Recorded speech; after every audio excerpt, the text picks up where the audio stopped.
Good morning and happy Sunday morning, everyone. This is another one of those videos. I'm starting today out with a video.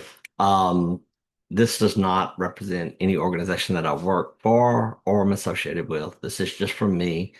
And sometimes only a few people watch these that I do, and that's fine. I do this for me because sometimes I just need to get things, I need to express myself somehow.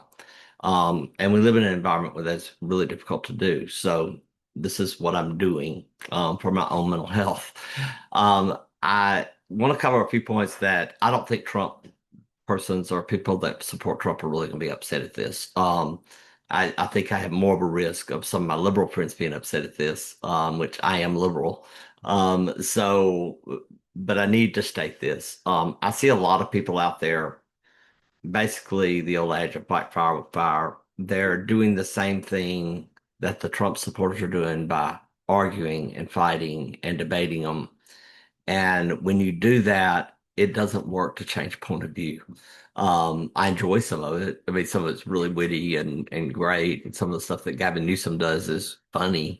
But it doesn't work. It's not going to change people's minds.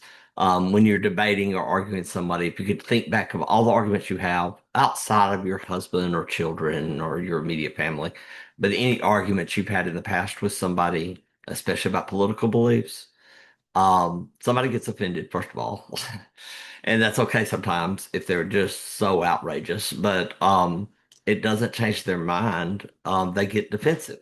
So the more someone gets defensive, the more they're not going to listen. They shut down and think of how they want to respond.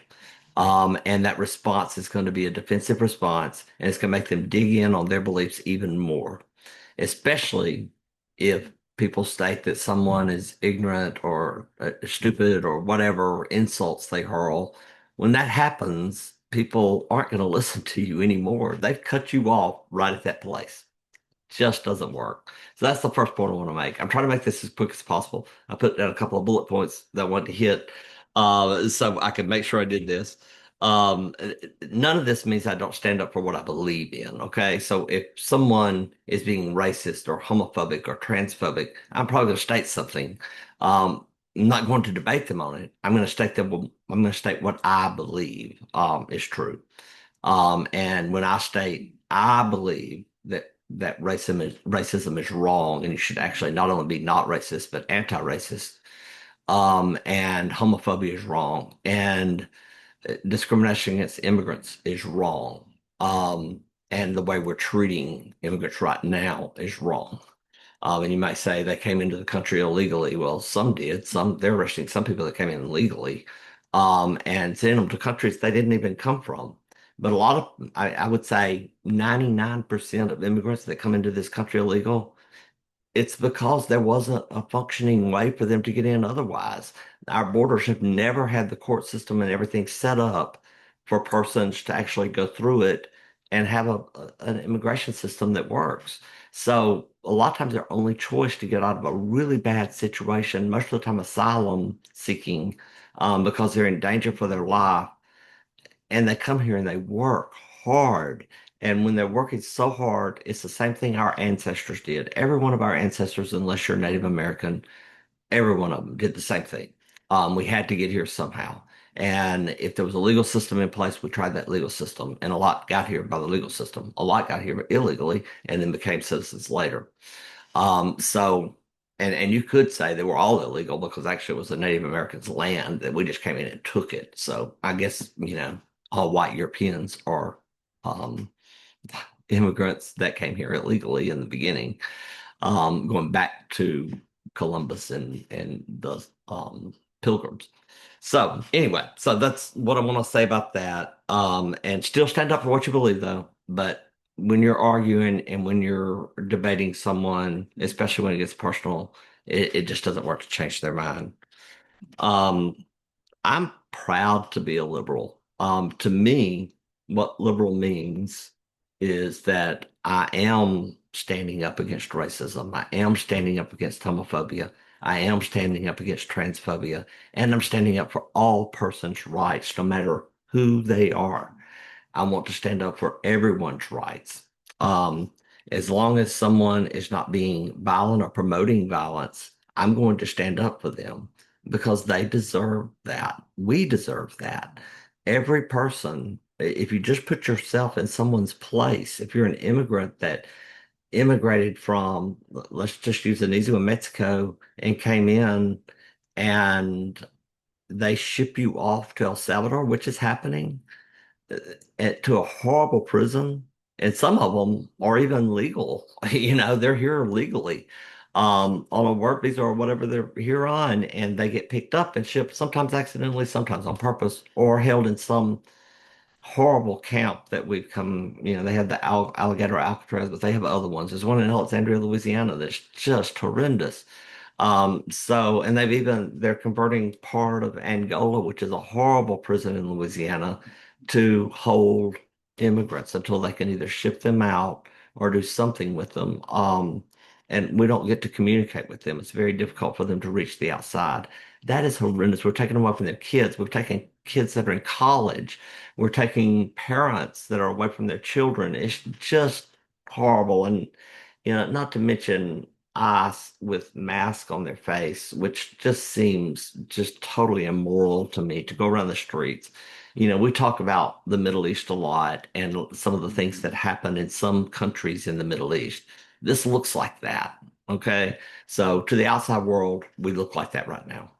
And then sending law enforcement and troops into our military troops, not just law enforcement, military troops into our own cities. That's just crazy to me. And the way this ends up happening is because people, this is the authoritarian move throughout history, okay? It started before any of us. Um, you get a common enemy. And if you can get people to have a common enemy, it brings those people together against that common enemy.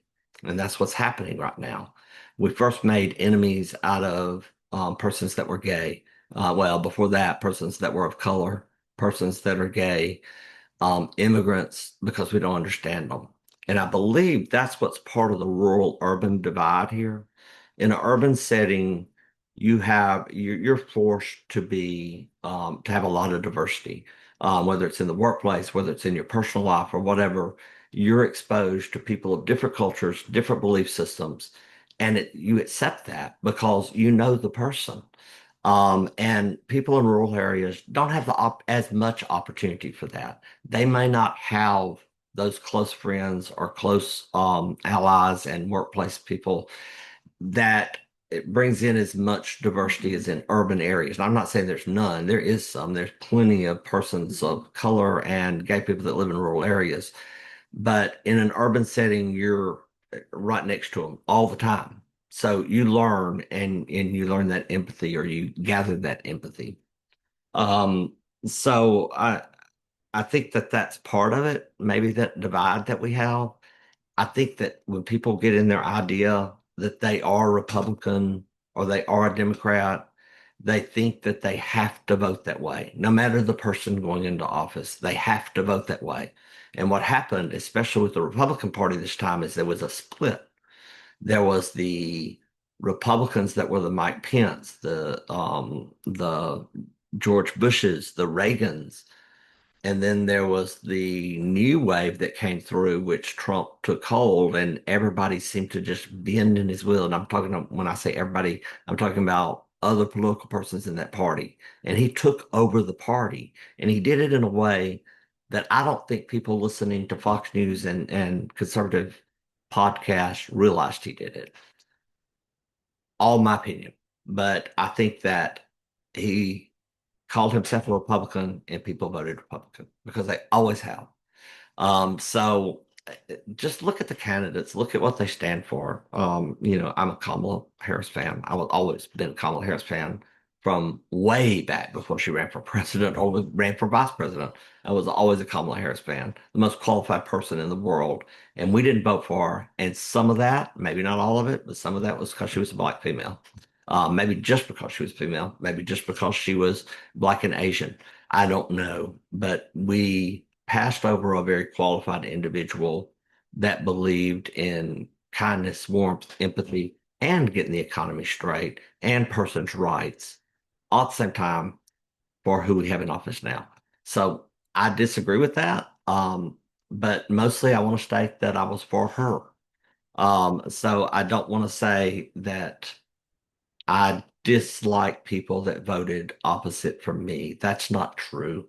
I can get along with just about anybody as long as they don't state those things. And if they state racist things or homophobic things or transphobic things or so much against person's rights just because they were born somewhere else, I'm probably not going to be your best friend, but I can still talk to you. I'm not going to yell and I'm not going to argue because that's not going to change your mind. So I guess I just want to state all this. The other things that authoritarians do besides creating a common enemy, and this time it's immigrants, and it's urban areas because you were told that they were full of crime. The crime is way down over the last, and this isn't the last year. Crime's been way down for a couple few years now. Always when you have more people, you're going to have a little more crime. But urban areas are where a lot of that crime is. And so people just automatically assume that it's just a hellscape out there, which it's not. If you go to any city, I guarantee you're probably going to be safe. And you may learn something and may expose yourself to other people that are different than you. And I think that's the most valuable lesson and thing that you could do to broaden your horizons.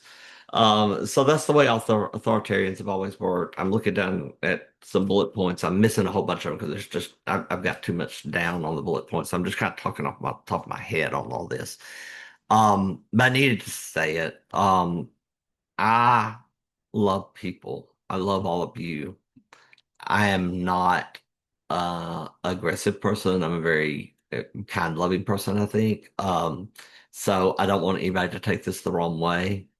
I just want, I guess the main purpose of this is I want people that believe as I do, that all people have rights, that we should be standing up for those rights of others to realize that when you're arguing with someone that doesn't have the same information as you, you're not in the same starting space, first of all. And if you're arguing and angry, they're digging in more, they're getting more defensive, and they're not going to listen to anything you have to say. So I'm hoping people will listen to what I have to say because I really just make these just purely out of love. I don't mean any offense to anyone. I'm just against people thinking that a group of people is wrong because they're unlike you. And I'm tired of leaders taking advantage of that by telling you people are different than you and you should fear them. So I want us as liberals to take heed in what's going on and not follow their rule book, but stick by what we're doing. Let's feed the hungry. Let's support public education. Let's get health care for people that need it. I saw one figure, it was over 80% of persons that were on the Affordable Care Act work. Okay. Liberals, what you owe to liberals, if you really want to know, is women's right to vote, Jim Crow era ending, the Social Security, Medicare, gay marriage. I can go on and on and on with what liberals have done, but they have always been the ones that are pushing for more rights and for us to advance. That's what liberal mean, a progressive means anyway, is to progress. Conservative means status quo, where we are, or in this case, going backwards. So I'm always going to be for progressing on human rights, and on where we are. And at the same time, I think we can have a great economy by doing that. Some of the great economies we've had have been under a more liberal leadership. And you could say Reagan had a great economy, but it crashed right after that, if you remember. Um, I could get into top-down economics, all that stuff. I'm not going to go all over the place with this. I'm going to end it here and say I love you. I'm hope that you listen to what I say, what I said. Leave a heart if you agree with it. Even well, not if you agree with it. Leave a heart just that you listened. Just that you care about me and care about some of the things that I believe in, even if you don't agree with all of it. Make a comment of support if you can. That helps. It helps me in my mental health as I just kind of bare my soul sometimes on here because it's the only way I can deal with things. So I'm tired of human suffering. I just want to help people. I have a lot of empathy. I will add one more thing. I went to, and this maybe explains some of where I come from. First of all, I watched my mom as a bank president help persons that were much less fortunate than she was. As a bank president, she would come out and help little old women do their checkbooks, persons of color do their checkbooks when they didn't know how at that time.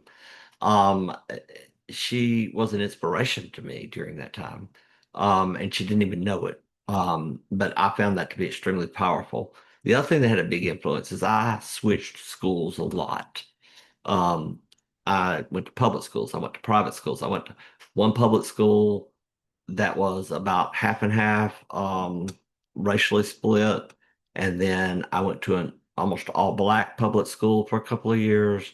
And then I went to private school that was a very rural private school. And then I went back to the public school when it was about 90% black. And then I went to a private school, which was a college prep school, which was almost all wealthy white people, privileged people, which I was privileged. I'm a white male. I'm privileged. Um, I think I learned a lot from that. And in college, I started out at one college at Louisiana Tech, which has been in generations of my family. And I'm a huge Louisiana Tech fan. That's a very desegregated school, black and white. Right next door is Grambling State University, which is a historically black college. And then I went to, well, I moved out to Lubbock for a short time, went to Texas Tech for a semester. Did not like Lubbock, so I came back. Love you people from Lubbock that listen to this. It wasn't for me, it was a culture shock. I moved back to Louisiana and I finished at Southern University, one of my bachelor's degrees, and in social work. And Southern University was a historically black university, and is a historically black college and university. And then I got my master's from UT Arlington, which was, I would say, probably 60, 70% white. It's not about the white black. It was about being exposed to different cultures, whether it was Hispanic, whether it was persons of any color, and Asian people, and gay people, and straight people, and people that got along together. And I learned from all of these cultures and all of these backgrounds. Um, New Orleans, everybody knows that's where I call home, even though I live in Texas now. It's a place that is not a lot of people call it a melting pot. It is. It's got so many cultures, but every culture is distinct. So I like to describe it more as a gumbo where you can taste everything, taste all the flavors, and you learn that people that are different from you are not bad. They are just different than you. And it's such a learning experience. And I learned to love people that are different than me from early on in my life. And so I have a great deal of empathy for people. It's a bleeding heart. You can call me a bleeding heart liberal. I am. And I'll stand up for what I believe, but I'm not going to argue. Okay. So try to go about this in a way, whether you're a Trump supporter, a Republican from before, a Democrat, a liberal, a progressive, independent, whatever you want to call yourself. I hope you'll go about talking to other people about what you love and what you believe, not against necessarily what they believe, unless it crosses a line to racism and any type of discrimination or calls for violence. Or I think that that's the line where I do get angry and I can't debate anymore myself. So I will speak out in those cases, but in most cases, I will discuss things. And I will discuss things from a place of respect and love. Because just because you believe something different than I do doesn't mean I don't love you. I got to wrap this up. It's really long. I love you all. I hope you have a wonderful Sunday. I'm watching the Saints today. We're without our star wide receiver, Olave, so I don't know how this is going to go. But they've shown me that they're doing great now. So even win or lose today, I'm excited about next year. So I love you all. I hope you have a great Sunday. Meet somebody, talk to somebody that's different than you today. That would be awesome. Thanks so much.